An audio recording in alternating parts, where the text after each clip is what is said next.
Hi everyone, welcome to Connor's Compendium of the Self, or the Man Who Fell into the Sky.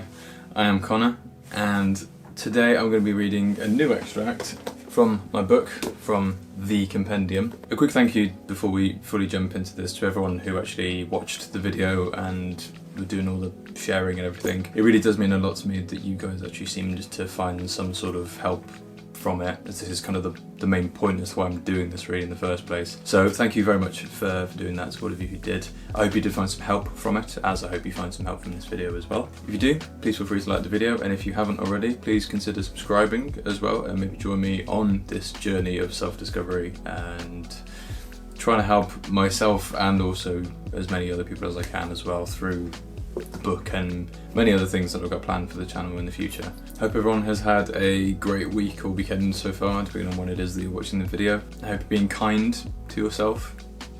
Sometimes it's very easy to not be. Taking things a little too seriously is fine, we all do. So the extract today is actually going to be about sort of taking control of your life and actually maybe hopefully giving a bit of perspective on some things. Of course, as well, before I jump in, remember, if you do either agree or disagree with anything that I say in the video, by all means please do let me know down in the comments. I'd love to actually open up a discourse with like-minded people so we can talk about this sort of stuff freely, because they're big stuff, you know. This is our world. We deserve the right to be able to understand it and ourselves a little bit more. So please feel free to comment down below. Or even if you just have any questions or anything like that, please feel free to drop us a comment. Remember as well that we do also have an Instagram account, which is Compendium of the Self, and we are now also on TikTok. I say we, it's me, we, me. But we are now on TikTok. I believe it's Compendium 333, I think. I'll find it and I'll put it on the screen somewhere at some point. So without further ado, the latest extract. I hope you enjoy. Imagine for a moment that you're in an empty room. You can ask for whatever you want and it will be given to you. It just appears in the room. However, you do have to weight the larger or more complex the thing is, both physical and or metaphorical. You have endless possibilities as to what you could do, and it could become a little bit overwhelming. Maybe you start with a bunch of random stuff. TV, games consoles, films, food, whatever. And you do this to sort of obviously test the boundaries to see what it is that you can ask for. But sure enough, you do get what you want every time you ask for it. But maybe you have to do something in order to get these items. Maybe you have to clean the room or take care of the certain items, or maybe even take care of yourself in order to get some of the items that you're asking for. By now you're probably figuring out the rather ham-fisted attempt at this analogy, but stay with me. Now imagine that you've gotten past the sort of honeymoon stages, as it were, of being in the room. You did all the unnecessary, over-the-top, random stuff that you wanted to do. Regardless of your choices, and there are no judgments with these choices, as this is your room and it's your choice after all, you will most likely reach a point of boredom because there's too much to do. There's an infinite number of possibilities. If there is everything available, where do you start? You start by accepting that you need structure, you need order, you need a specific path to follow, a set of rules to abide by. But some people don't like this idea. They think that limitations are restricting.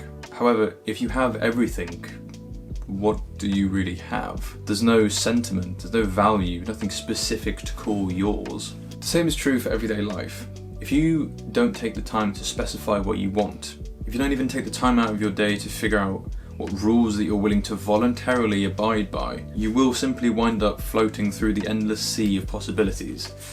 And believe me, that's not somewhere that you want to be for too long, because the longer that you swim in the sea, the quicker you'll find yourself drowning. Now, taking all this into account, let's switch up the purpose of this analogy. Let's say that you're in your room, you've had everything that you've wanted, you've passed the honeymoon stages now, you've been specific, you know what you want. You've asked the room for some substantial things and you're quite willing to wait for them. Imagine now that another person enters the room. You don't know who they are, or what they want, or what their intentions are. Imagine now, after all this work that you've put into this room to make it exactly how you want it, to make you feel happy in it, imagine this stranger suddenly starts telling you what to do with the room and what to ask for from the room. I'm going to take a stab in the dark and say that you probably don't want that to happen, and you're probably not going to be the biggest fan of this person. And quite rightly so. This is your room, not the other person's. And you can do in the room whatever you wish. Although I feel that I must be very clear here and stipulate that I'm not condoning the negative connotations to such a metaphor. Once again, I'm sure that you've figured out what the room is supposed to be a representation of, but if not, it's a metaphor for life. More specifically, your life. A life that you do have control over, even if sometimes it may not feel that way. Because both metaphors used to explain this point both reach the same point at the end. The only control that you truly have over your life is how you choose to deal with the events that unfold around you. You choose if you'd rather drown in the endless sea of possibilities, never finding specific goals and purposes, or accepting the parameters of a specific thing to live by that you choose. You also choose if you would rather let someone else dictate your life, or if you stand up for yourself, believe and trust in yourself enough to take on the challenges of life itself. You will always have a choice. Even if the outcome isn't great, you still have the power to choose.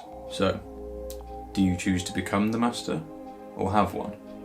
Now obviously there's a big part of that that's predominantly to do about choosing what it is that you want out of life, and I think the kind of idea of the room came to me with this idea of how can you sort of link it to something that's personal to you, because your room is obviously like a sanctuary, and the way that you choose to set up the room is a direct reflection of who you are and what your viewpoints are and what you enjoy, what you don't enjoy. You know, you can tell a lot about somebody from the way that they present their room, because that's kind of the one place in the whole house that is like, this is mine specifically.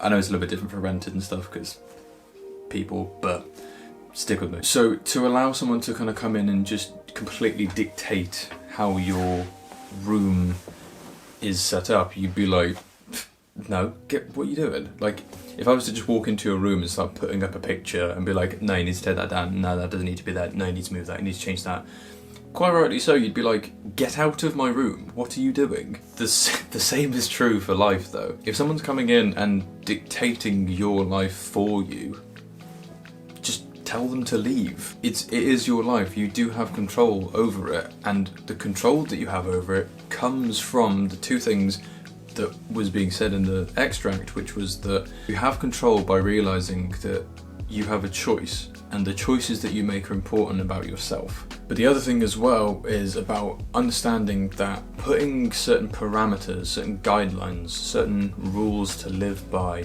isn't a bad thing. Coming from a sort of creative background, there's a lot of issues that people have with that in terms of like writing and stuff. If you as a writer, if you come to someone and you tell them, okay, you need to specify what you want here, you need to have like a structure for the actual book or the script or something like that. A lot of the time people are like, well, isn't that going to just limit my creativity? You know, I want to be able to have free reign to do whatever I want. But as it says in the book, if you have too much leeway, if you can do everything, nothing can be specified, you know, and it's much harder to find exactly what it is that you're after if you don't specify what it is that you want. And then again, you just end up floating in the endless sea of possibilities, and you know, months have gone by and you haven't actually done the thing that you needed to do, or you haven't actually taken control because you haven't specified what it is that you wanted. And I'm not sitting here saying, you know, that I am the pinnacle of this and that I've chosen exactly what it is that I wanted and I've always known forever.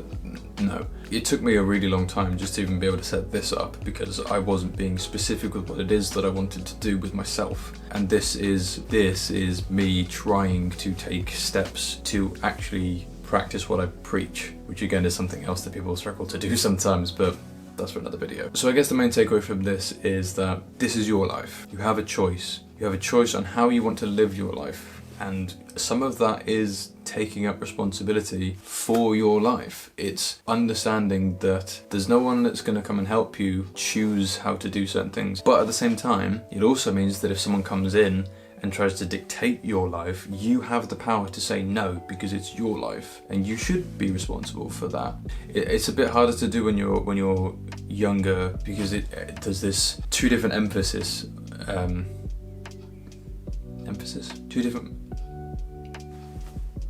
two different things that are emphasized when you're younger, which is that you should either be having fun and just enjoying your youth, or you should be cracking on and going for it because these are your young years, so why not, kind of thing. And go back to the first video, I think it's a bit of both. I think you need to specify what you want, but also enjoy yourself. That's kind of the main takeaway from this extract, really. It's specify what it is that you want out of life. Understand that this is your life and you have to take responsibility for your life, but also don't let others take your responsibility from you and dictate your life. And also, I guess, take pride in your life and understand that you can do what you want with it. This is your life to live. Do what you want, do whatever makes you happy, within reason, obviously.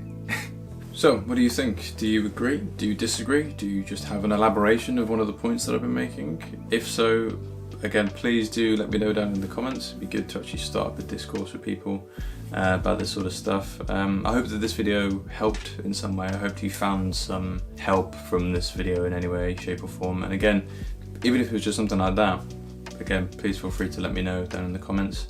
I've got plenty more extracts coming up. There's still quite a lot to get through with the book, and I've been adding more as I've been going along as well.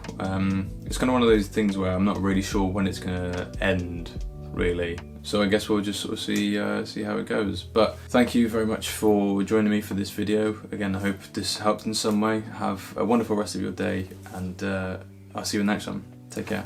Bye.